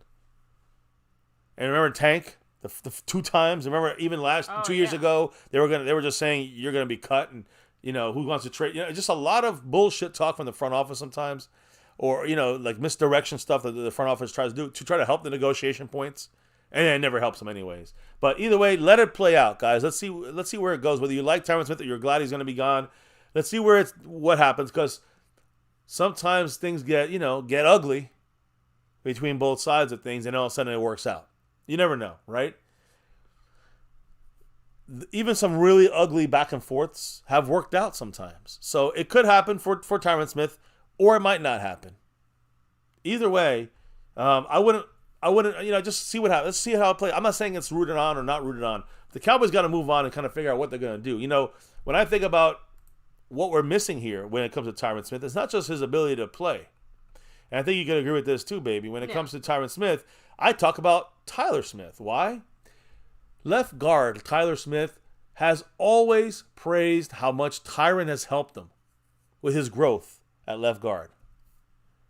And I think that he, even though he's got 2 years with him, it's helped a lot for Tyron Smith, for Tyler Smith. It would have been nice, I think, for like maybe just one more year of having that the brain there of Tyron Smith telling him what to do, helping him how he does. Even that left, not just left guard, but left tackle position more so. I believe they're going to miss playing with each other, alongside each other, especially Tyler Smith. So the question is now, who do the Cowboys, draft? Do we draft a tackle to replace Tyron Smith, or do we draft a guard to replace Tyler Smith because he's got to go to left tackle? So, again... I'm going to go back to that whole list of official interviews. It seems like they're clearly leaning tackle just based off of the overwhelming amount of tackles. Yeah. But you're the one who pointed out just a handful of weeks ago, too. We're in an era of NFL play where offensive linemen are more versatile than ever. So, you could be drafting a tackle. That doesn't necessarily mean that you couldn't have a Tyler Smith-esque situation where you're drafting a tackle, but he could play guard type of thing. Right, so back to you, Boo. Sorry. No, and some of those guys are that, but they're all listed. Like I'm listing the ones that are tackle first, right? And those are the Cowboys looking at 10 tackle first guys, and then a center guard. That's all they're looking at when it comes to formal interviews. So it seems like they're going tackle hard here, right? They want to leave Tyler Smith at guard, and they're gonna go at tackle. And that's what it seems like based on the first run of things in the scouting combine. But to me, though, I think Tyler Smith can do both left tackle and left guard at an elite level, but I think he's actually much more elite at guard. That's just me. Okay. So I would personally agree with this, leave him at guard. A lot of people, though, baby, they want Tyler Smith to move to tackle, and they just dying to see TJ Bass. And guys, that I'm gonna be real. Those people that say that, and some of you guys are in the chat, you sound a little bit like Jerry Jones. Pumping everybody out to be the superstar. Guys, TJ Bass was undrafted. He did well in a fill-in spot, but he ain't ready to start 17 games and playoff. He's not going to do that. You need elite guys out there, and TJ Bass is not elite because you like his name, or he has cool long hair, or he did well in a game or two. That is bullshit reasons for him to be a starter the whole year. So to me, there's no guard that can go in that spot and start for our team right now. There is no tackle that can go in that spot right there at tackle and start at that spot without Tyler Smith moving there. So to me, it's either you go hardcore with a free agent player like Tyron Smith, now he's going to be a free agent, or you go hard in the draft and get a tackle and solidify that tackle spot. You leave Tyler Smith at guard. He could go as guard. He's your backup tackle if you need to. And then you can bring in TJ Bass if you need to go in there and fix it around. But to start off, I think that's the way it needs to be. That's what the Cowboys are showing me. That's what I believe we're going to see. And I do believe that Tyler Smith is even better at guard than at tackle. And I believe we're probably going to look for a tackle to fill in that spot. TJ Bass is not anywhere as a starter full-time way. Like he can start a game or two. He can't start a whole season, TJ Bass. So get off of that, guys. That's Jerry Jones saying TJ Bass is freaking Zach Martin. That's what Jerry Jones thinks. Let's not pump it up and make him think that too. You know what I mean? So I'm just trying to be real with you guys and honest about this. Tyler Smith at guard, and replace Tyron Smith probably with somebody from the draft as of now. That's what it looks like the Cowboys are going to do. And you know what? Just throwing this out there. If you're really all that in a bag of chips regarding, Bass, draft the guy you want anyway, or pick up the guy you want anyway and have them compete. Regardless, I'm just saying, like, you either A, drafted yourself some serious depth, backup, future guy situation, and now TJ, you get what I mean? Like, it's a win-win situation, but doing the opposite and expecting TJ Bass to be the guy would be a probably lose-lose situation. You get what I mean? Yeah, it's going to be... even if you're somehow all fully in on the TJ Bass, coming in and playing that guard spot, you know what I mean? I still feel like you're better off trying to get someone who can play guard. Personally. Oh, I'm away from that. I'm because again, to me, it's about tackle. You have somebody who can play guard already as a backup, and that's TJ Bass as a backup, but not as a starter. So to me, I'm looking for a starter. Point. Like, if you think that CJ Bass can be a starter or should be the starter, if you're I'm just saying, then you shouldn't be threatened by the Cowboys drafting, an offensive lineman that's set to play guard. No, and I have no problem. I actually like the guard center situation that one of their guys is a guard center. What's his name? The Duke player, Barton. I like that guy. He could play guard and center, so I would not have a problem with that pickup there. I believe the money we were going to use for Tyron Smith is going to Tyler Biadasz for center. That's what I believe is going to happen. But I understand what you're saying about getting a guy at guard, but to me, here's the thing. Number one, the Cowboys are picking many more tackles. Mm-hmm. And also, it seems that the Cowboys, for instance, if you why not grab a tackle? Mm-hmm. grab a tackle, and you can still, if you want to still, like you said, you have TJ Bass as your starter. Yeah. So Tyler Smith plays tackle there until the tackle. Let's say the rookie comes in and starts at tackle, at left tackle. Then you move Tyler Smith back to guard. That's reverse direction. You got a guy who's been here already for a year, TJ Bass. So he initially starts at guard, and Tyler Smith starts at tackle, even though the guy we drafted is a tackle. That's why I still look at tackle. And then when the tackle is ready to come in, Tyler goes back to guard, Bass goes back to the backup, and we're back to happy. That's what I think should, any combination of this, that's what should happen. I mean, we got Awesome Richards who hanging around. You guys see an improvement from him. He was a rookie, didn't do much. I think the same thing goes with TJ Bass as an undrafted. He did more. We got Brock Hoffman, backup center right now, right? So we got decent depth, except that tackle. Tyler Smith is our backup left tackle right now, in a way, and he's our starting guard.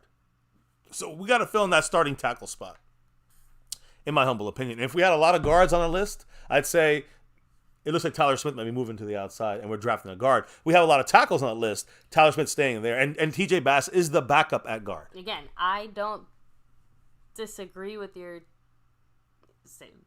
It's all right. Keep going. Yeah, no, I'm just like saying. I said, I wasn't disagreeing. I was literally just trying to make an argument for the people who wanted And TJ Bass to be the guy, and I'm just saying, look, not really a good all argument, about yeah. it. There's ways to do it without just going all in on only TJ Bass, is what I'm saying. I hear you. Then you shouldn't be scared of him competing for that spot if you think he can do it. Right. And if anything, the Cowboy way, it might go your way. It kind of would go that way, where they would want him competing, but they don't want TJ Bass competing against someone better.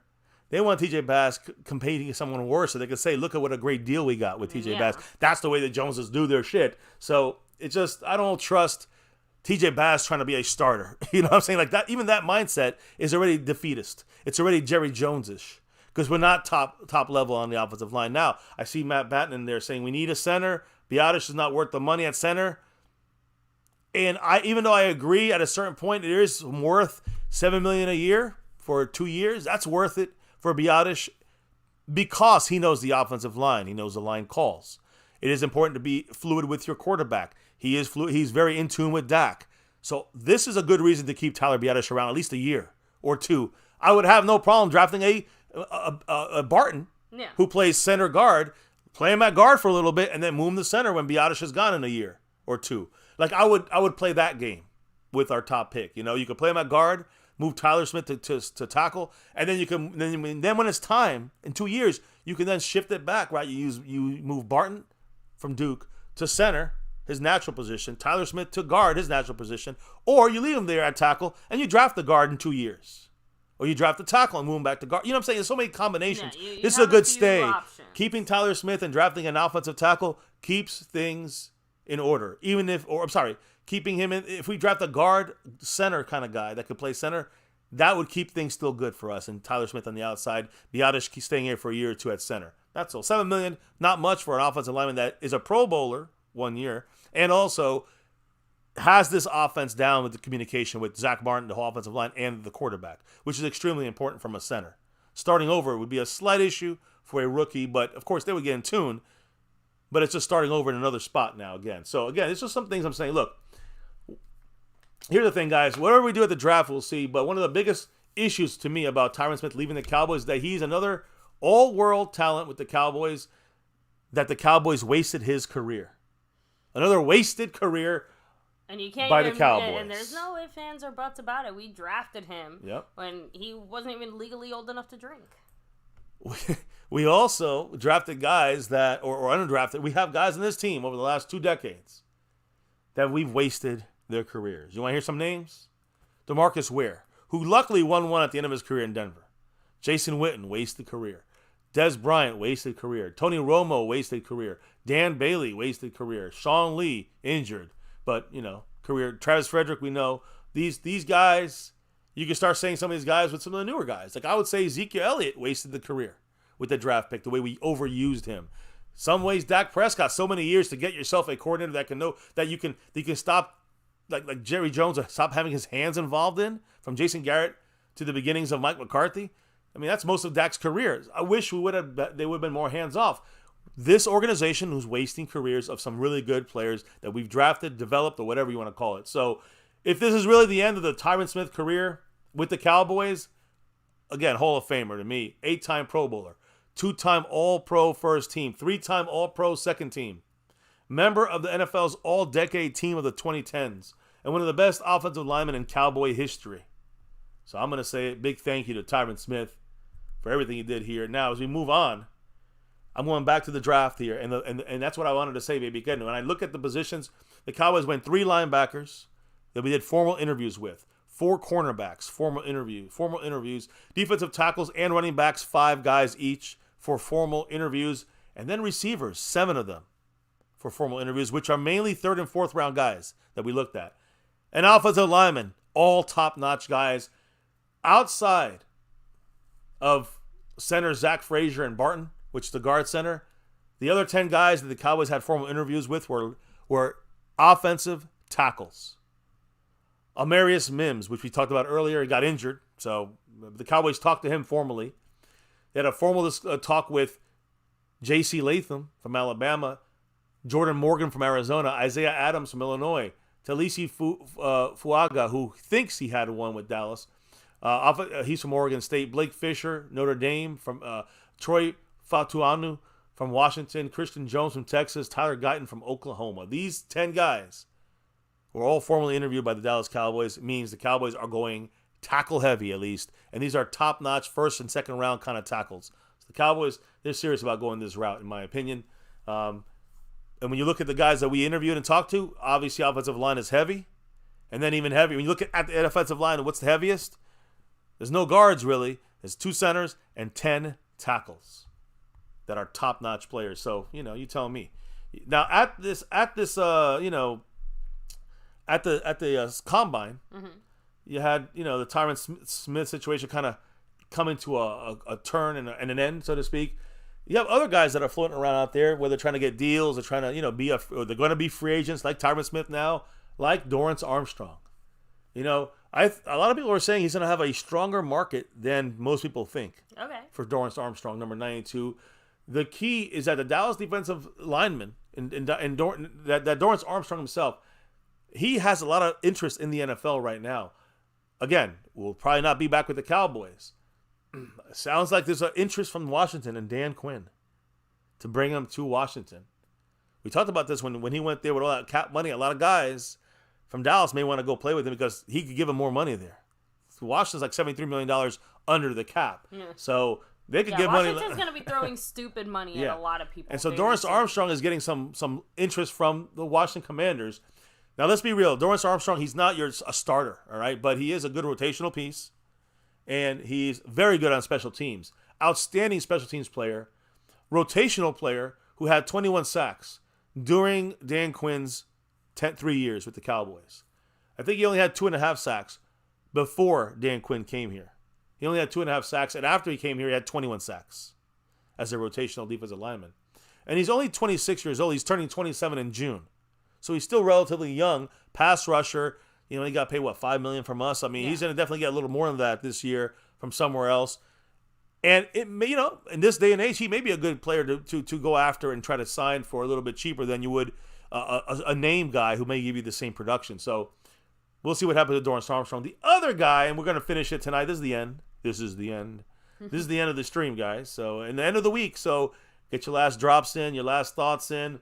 Again, I think Skeptical Fans got the lead by 2 over Jason Renfro. Jason got 99 points in that stream, boss. And the sponsor of the week and Cash App King, McLovin, is hanging on right now to both of those for this week again. So, hey, this thing's going to end soon. We're going to do the raffle, and then we're calling it a night, crowning the champions, and we'll be back kicking off a new week tomorrow. But first, let me finish the last part of things, which is Dak Prescott. Dak Prescott, everyone's talking about Dak's contract, his extension, and he got a new look, kind of haircut from his barber, baby. Kind of looks like a guy with all the leverage, the way he's sitting there so confidently in the chair. What was the company name? I don't know, there's some funny names you had seen out there, but either way. I saw someone call him Jefe Prescott. It's like El Chapo. Dakota Escobar. Yeah, so he's going. It must be that Cuban girlfriend, I'm telling you. Us Cubanos, we know. Anyways. He does look like really, something about Hispanic? It is giving major Hispanic vibes. Yeah, well, I don't know why. Dak knows. Dak knows. Listen, He's under. Maybe it's the new dad haircut. He doesn't want the baby to pull on his hair. I think it's something else. How about this? Michael Jordan. He has shoes, right? He has sneakers, right? Air Jordans, right? Who is Dak signed with? He's repping Jordans, yeah. Right, yeah. He's got the. And Jordan, after he divorced his wife, and then he married another woman, a younger woman, a Cuban woman. And, retired and still married to her. Dak Prescott's going the Michael Jordan route here. Hell yeah. Hell yeah. Anyways, Michael Jordan didn't have any kids, I don't think. He had his kids from his previous marriage. But Dak is starting it with that Cubana. So anyways, look, I don't know. Look, all I'm going to say about Dak's contract is this. Carlito Prescott. Daquito Prescott. Hey, listen, I'm going to say this about his contract. Charlino Prescott. Hey, drop all your if you had Hispanic little contract, baby Dak Prescott, but you had to make him, Hispanic, for the abuelos and the abuelas, what would you name? I should have put the picture up. Damn it. Maybe I'll do it tomorrow. I don't know. But either way, it feels like to me, guys, when it comes to Dak Prescott, the people who spent the week in Indianapolis to see what's going on with Dak's contract and extension, I think the way it's looking like now, and this is kind of what I've been saying, there's two likely outcomes. Or not two, but I say there's probably not two outcomes. Let me rephrase that. After what we heard from Jerry Jones, Stephen Jones, this whole week in the Combine, I don't know. I think him signing the extension between now and March 13th, which is and March 17th, where his money starts to guarantee. It's good. I think it's become less likely that he's going to get the extension in the next couple of weeks. Okay. And the reason, so if it happens, it's probably not going to happen now. Well, if it happens, it happens. But I'm saying I wouldn't be surprised if it doesn't happen before the new league year. And why do I say that? It's not really surprising, but it sets the stage for Jerry Jones and a dramatic 2024 kind of off season. Now you got to work. He's going to get that contract now. I think that Jerry Jones and maybe in Dak to some extent want to keep this going a little longer. I don't know. No, neither side is talking to each other. If you don't get an extension by March 13th, you know how much you got to worry about Dak being on this team or not? Zero. All you got to do, if you want to get in free agency in the 13th, is hit the restructure button. You can still extend him, but you can restructure him first. That's what the Cowboys are going to do. They're going to hit the restructure button. You're going to get $25 million back. And now all of a sudden the Cowboys have like $10, $12, $15 million to spend on top of whoever else they cut. Michael Gallup, others. Some money's going to get moved. And we're going to be able to at least be participating in free agency if the Cowboys want to. And that is even without an extension for Dak Prescott. So keep that in mind. No worries. Even after March 13th in free agency, if Dak's not extended, he'll be restructured. Definitely, I think in the next week he'll be restructured at the very least. But if Dak Prescott is not extended by the regular season, by September, by August, then there could be an issue with keeping Dak here beyond this year. Okay. I'd say that it's a much bigger window than people may think, but we know the Cowboys not going to go all in free agency anymore, so they're not going to need that much money. But just to make a little money, you restructure Zach Martin, you restructure this guy and that guy, a couple guys, and Dak, and then you could go into free agency still with the money. So basically, don't even worry about it until the end of training camp. When it comes to, I would say the beginning. Let's just say the beginning of training camp or sometime in training camp is if it's still hovering over the Cowboys, then Jerry Jones is an idiot because that's going to affect the team badly. He needs to get it done before training camp, in my opinion. Agree. But regular season, it's a problem at that point. Now it's like hanging over the head of the season, and that's what maybe Jerry Jones wants on Dak. Maybe that's what maybe that's what's going to put more pressure on Dak to see if he can really overcome it, or they just let him go. But either way, guys, here's the deal: if Dak gets to 2025. If we get into at this point next year, and he does not have a new deal yet after all season, I don't know. If it gets to that point, I don't think that his agent, Todd France, will allow Dak to sign any deal. Next time if next year at this point, we're a couple weeks away from Dak being a free agent. I don't think Todd France is going to say, hey, that's Dak's agent. Hey, Jerry, let's get a deal done now.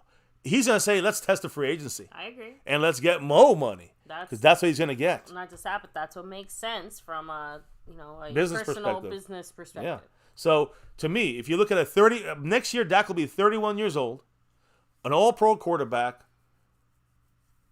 He just had this year. He just had an MVP season. We could use all the what ifs and buts and all that shit, but he had an MVP season.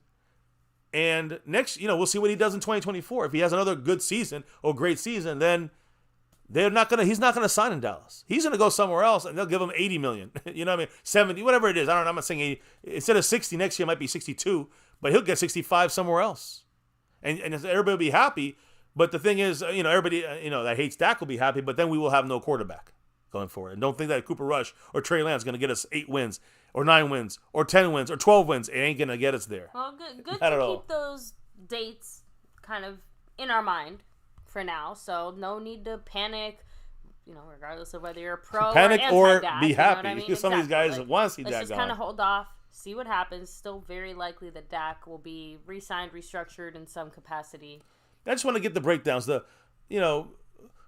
of like the jurisdiction lines here, so you can see, okay, from now to the 13th, it'd be great to get it done, but if not, we restructure him. And then for the rest of the time, whether it's free agency, in the offseason, the draft, the OTAs, all that shit, right? You get all the way till you get to training camp. If we don't have a deal yet extended with Dak, at that point, the Cowboys better have plan B in place. Because at that point, Dak will just go somewhere else and get more money, and we'll have no quarterback. So this is the Joneses got to prepare. Again, I'm not saying to go this way or that way. I'm not saying go with Dak or don't go with Dak. I'm saying whichever way the Cowboys go, better have plan B. Because this is what they did last time and screwed themselves. Mm-hmm. And they're going to screw themselves again, which means they screw us, the fans, if they make another mistake like this and then put themselves back into a corner again. This will be even worse. Now they have money they're not going to spend. And then we don't have a quarterback. That's my issue. Because you get all the money back from Dak, you're not going to get all those guys that some of you guys think you're going to get because you got rid of Dak. You're going to get nobody because the Joneses don't spend money. We've said this before, and we'll say it again. And when it happens, unfortunately, if Dak is gone and we get $80 million under the cap, we'll still sign Dorrance Armstrong to a $14 million a year deal and say he's the best thing since sliced bread. And that's what's going to continue to happen with the Cowboys. So that's why I say stay with Dak. And hit up the chat here, right? Yes. Eddie Pulido, much love. Matt Batten, agreed. Jumps and Cowboys said, I'm not afraid of Dak hitting free agency. What are the results when it counts? I don't hate Dak. I just want a quarterback that takes us at least to the NFC Championship game. And again, I got to say this every single time. It's not just on Dak. Far away from just on Dak. It's the team. It's the coaching. It's the defense that fell apart. It's a lot of different reasons. And Dak as well. But listen, one quarterback wins it.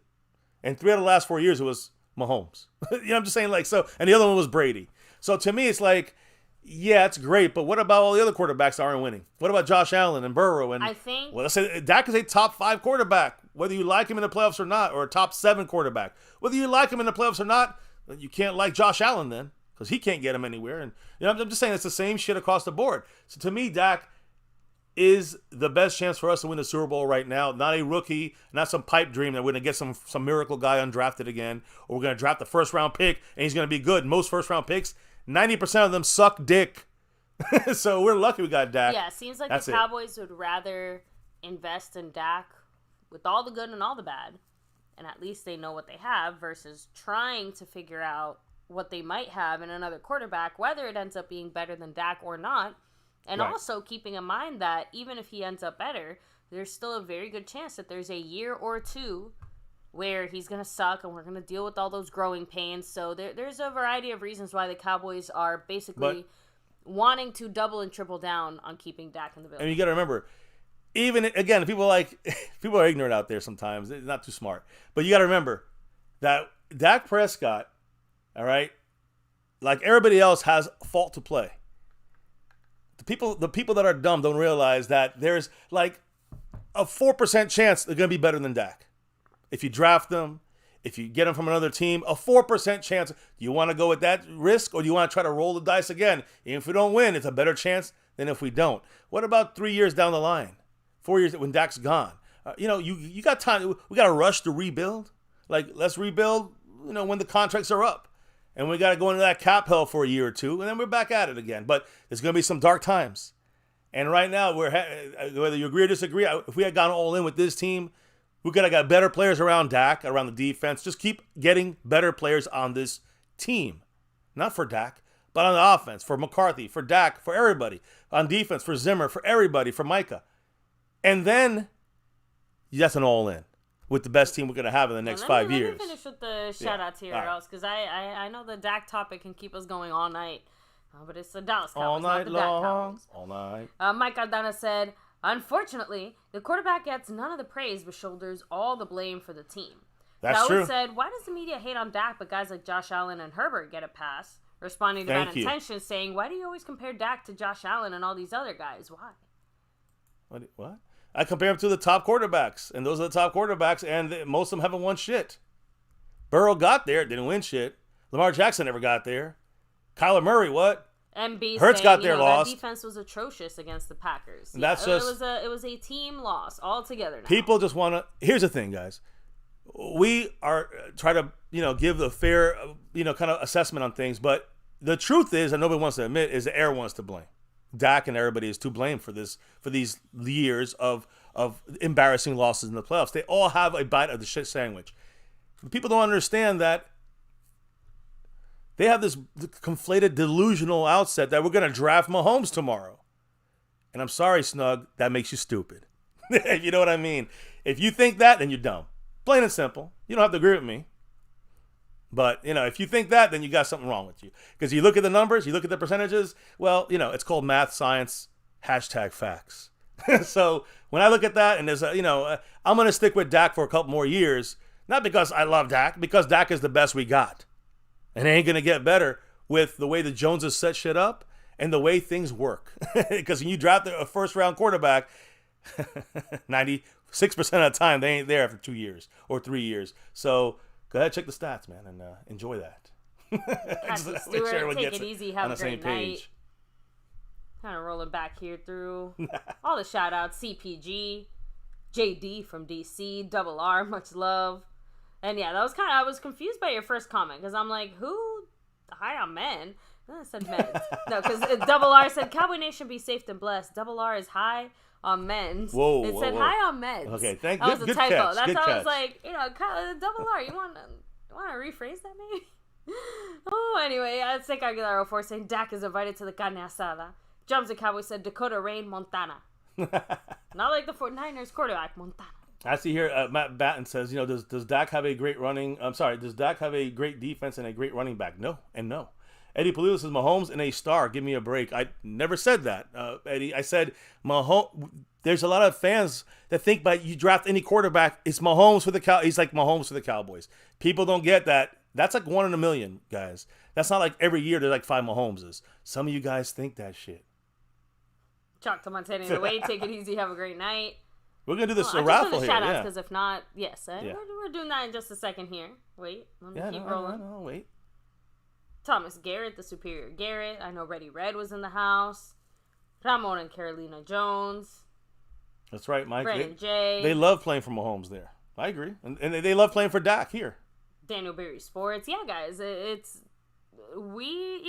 People can say what they want to say, but players genuinely like Dak, like playing with Dak, and believe in Dak. Scorpios. Right? Yeah. Yeah, no, they do. They do. Like in the Mahomes situation, but Mahomes has, a much better coach. It's not just that. Look, among other things. No one's gonna sit here and say that you. Yeah. Like, of course, Mahomes we believe more in Mahomes than Dak. Of course. Jesus Christ, like that's guys. Yeah. Dak is not like the Cowboy fans think we're gonna draft the number 1 quarterback for the next 10 years. That's delusion.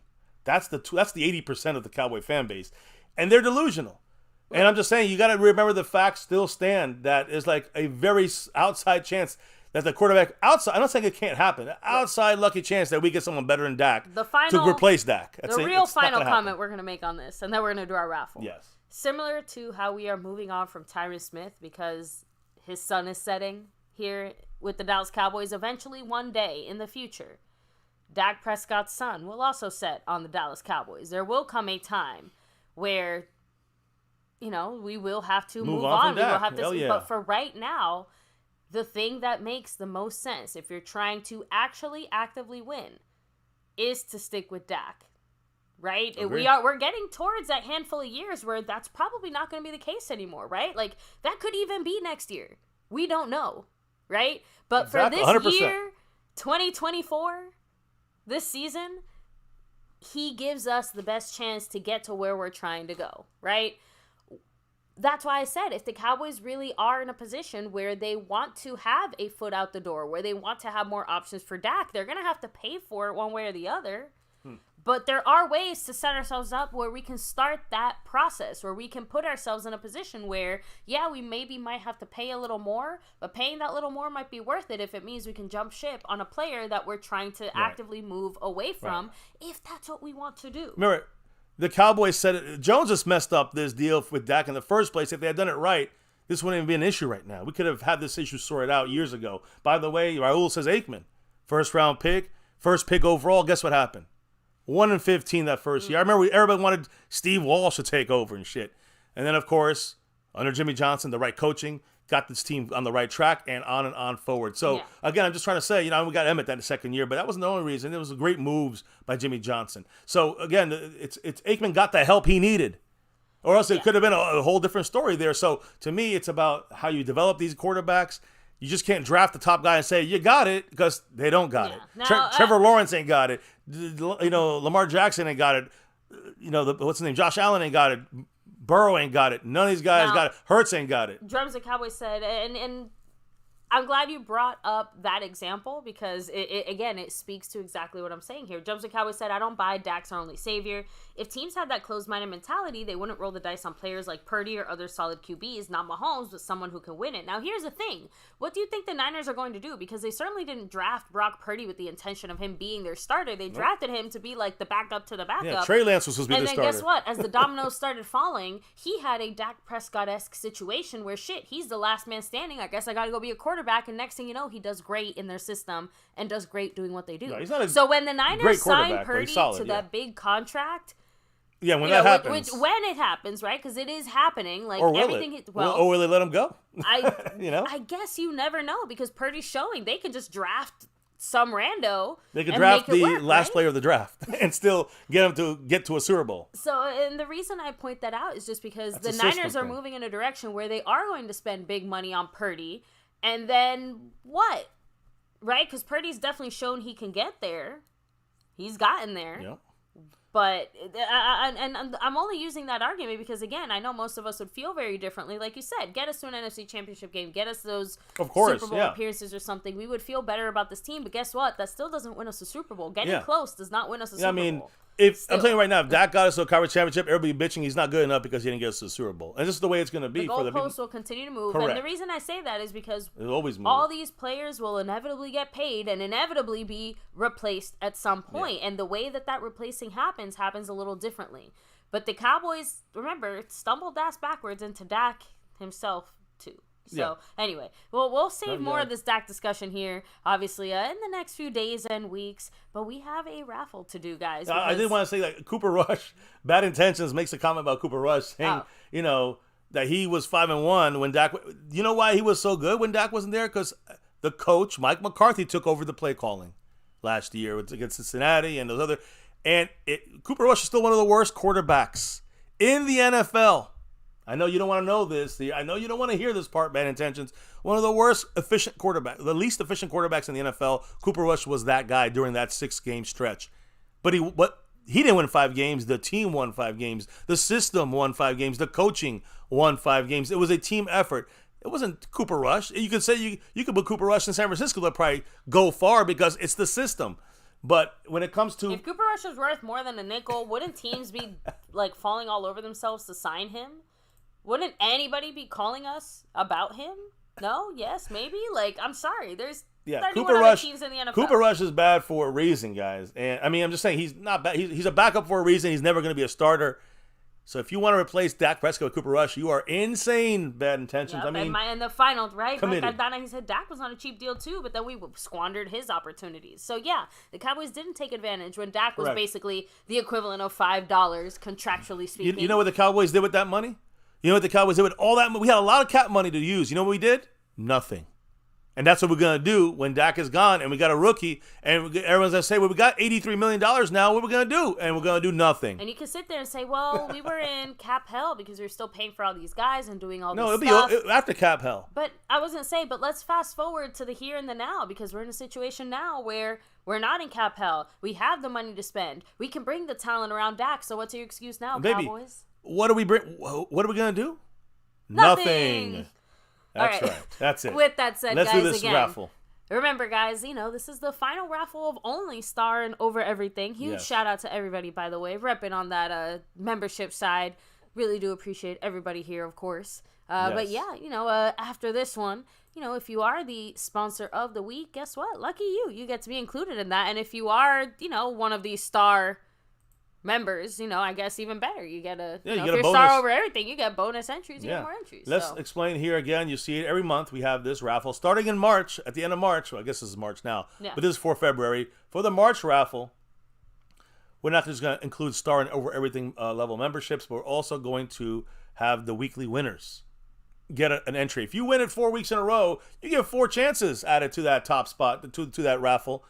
Hey, I got to give you guys credit when you guys take over that sponsor of the week. So that's the way it just goes. Now, let's go with the final Star and Over Everything only level memberships that we're going to have here for a while. And let's take a look at the fantastic family members that represent this. And you can see here, Seabass. He's the Over Everything level member. Right. And he gets that 1-2 punch. Yeah, because he gets, again, Over Everything. That's another little perk for this raffle. Over Everything, you get an extra bonus membership, and deservedly so. So much love to Mr. Seabass, who has a chance to win, I think, his first jersey here, right? There's a chance. Yeah, I think so. I mean, he is our Over Everything level member, and he is going to be on the show here. Probably, 2 times out of the next, 2 times in March, probably, right? So we'll see him soon. You got Lincoln Kane, you got Jason Renfro, you got Andy Posh, you got Marissa Sparkle, De Lunatic, Dwayne Broussard, Skeptical Fan, and Mary Alvarez in this raffle. And, hey, let me know when you're ready, baby. It's the first name that comes out, right? Yeah. Like we always do. So let's do this. Good luck to all. I guess there's 9 people here with 10 entries, which is Seabass has 2 of them. So good luck to all 9 of you guys, and let's see who wins it. Drum roll, please. And it's Jason Renfro with the jersey once again, pulling it out. Woo! Much love to Jason, who is by the way, our current stream boss with 99 points. Another one. This guy, I mean, you could pick other team. You could pick another sport if you want, Jason. Jason, I think, is our leader in winning raffles. Yes, I know he won our last De Lunatic raffle. So yes, but I believe our last Star raffle winner was Skeptical Fan.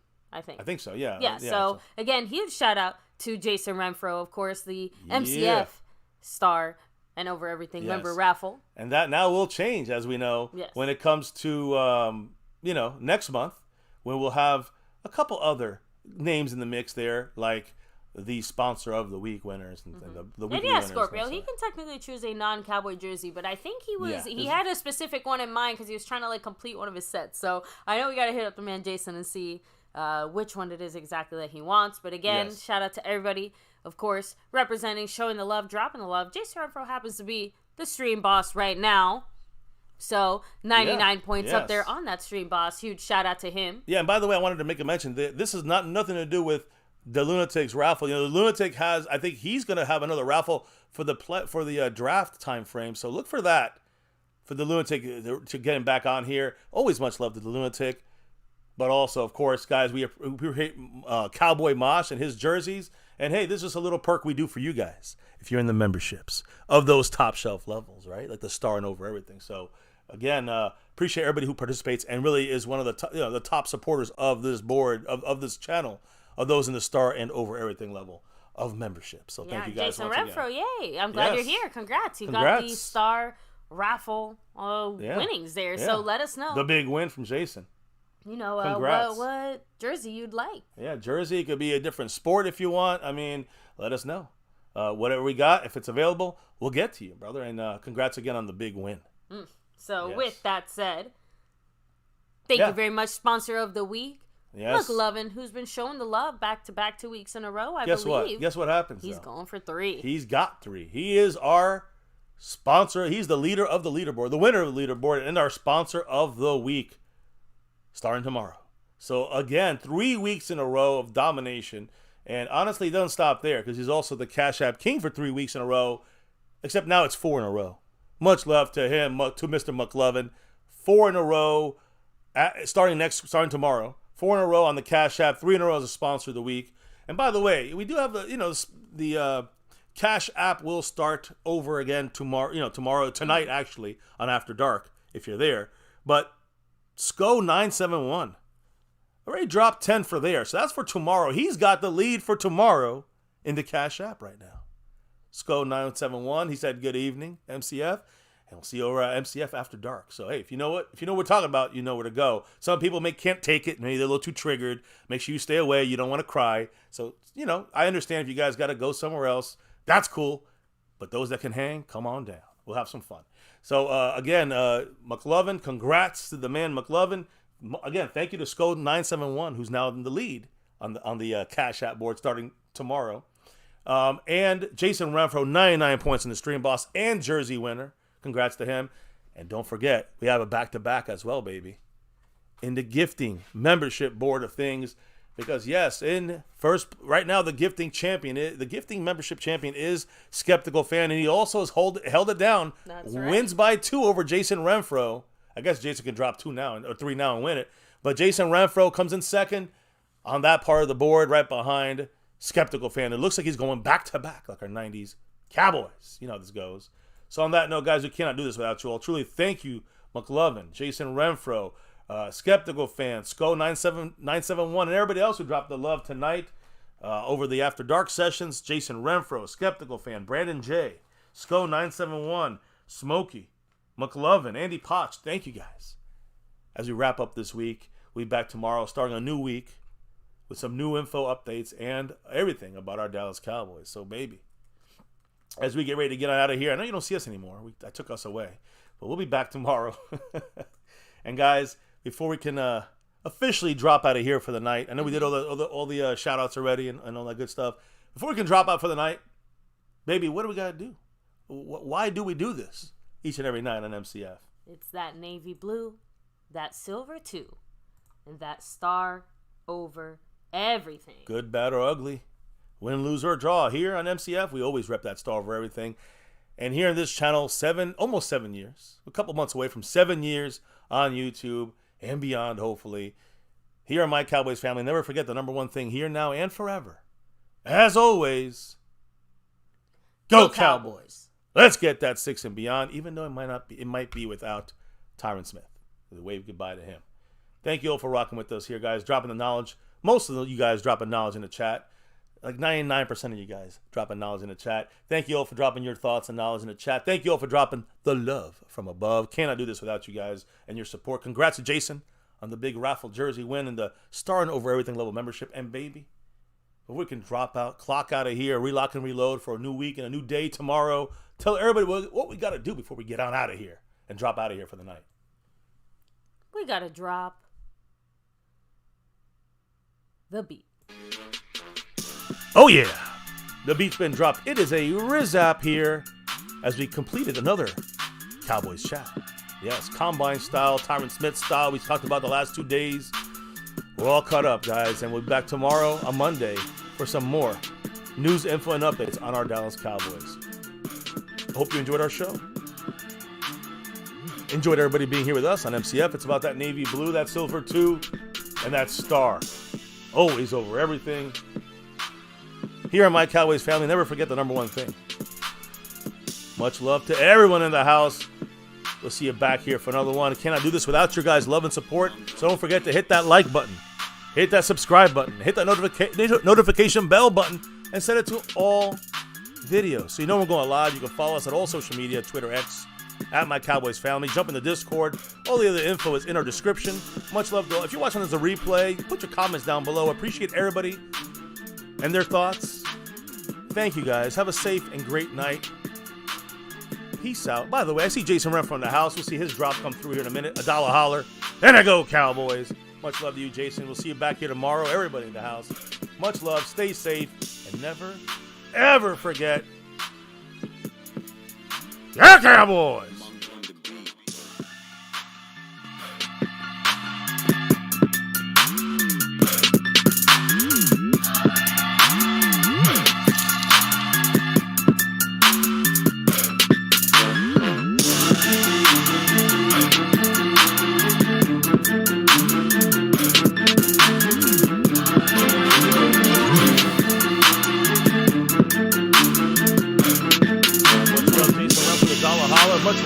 that ass shirt. Look at that navy blue crew. Appreciate all of you. Go Cowboys!